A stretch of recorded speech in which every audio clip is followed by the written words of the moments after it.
I sat down one time with a lawyer from Sony, an A&R guy and a lawyer from Sony Records, and they told me everything that I had to change. You need more keyboards.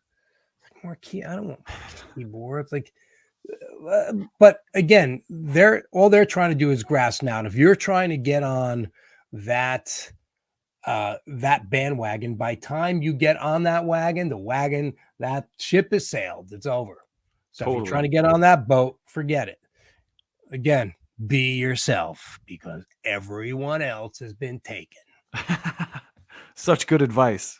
Yeah, you see that with I talked to so many people who were in bands in the 80s, and then grunge came and it just ruined the metal scene in the 80s to some extent. Well, but the great thing is it's not like grunge just came.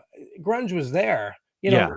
Look at what was going on in Seattle with Sub Pop. I mean, they were around for a while. Alternative was right. So it just happened that somebody decided to play it, and all of a sudden you got that teenage angst, and people are like, "Yes, this is it. Fuck the hair metal. I'm cutting my hair, and we're gonna wear flannel shirts, and we're gonna go fucking crazy." And it was the best thing that could have happened because what it did was it opened the stuff for bands like Green Day and Offspring and stuff like that to get major airplay. And Rancid, they did that Out Comes the Wolves album.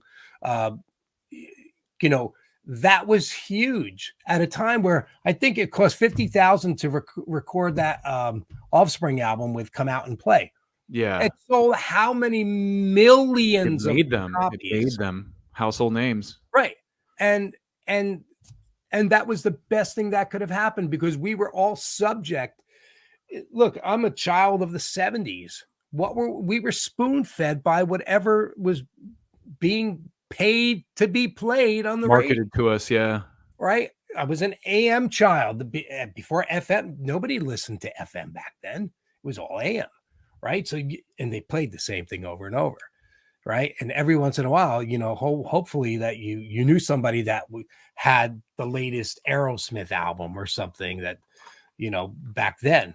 But FM came and it kind of broadened people's horizons a little bit because they were playing at that time, what we now forget classic rock, because classic rock is stuff from early 2000s, right? Yeah. This is now dinosaur rock. Or I like the fossil rock. I kind of coined the term as a grand rock, right? Because a lot of people are grandparents, right? So I call it grand rock. In fact, I bought all. And it is grand. I bought all the domains around that. Grandrock.com, Grand Rock Music. I bought them all because I'm starting my own genre. That's it. I love it. Kenny actually made a great point when I talked to him that grunge was also the last period where rock music dominated the charts. Yeah. So, and that's the other issue that we have today, right? I mean, you have certain artists that are real musicians, kind of like a Lady Gaga and a Bruno Mars. And I know Lady Gaga is definitely influenced by hard rock. Yeah, she got her name from Queen. Right. From Radio Gaga. Exactly. And she likes bands like Anthrax and stuff like that. I love Lady Gaga. But the problem that we have with music today, the music companies, I mean, the music manufacturers that produce instruments are having problems. And the problems that they have is nobody knows who are in a lot of these bands. Taylor Swift is selling out multiple nights, 80,000 people a night. But who's in her band? Nobody knows. No one knows her guitar player. Right? They know her, but they don't know the guitar player, the drummer, whoever.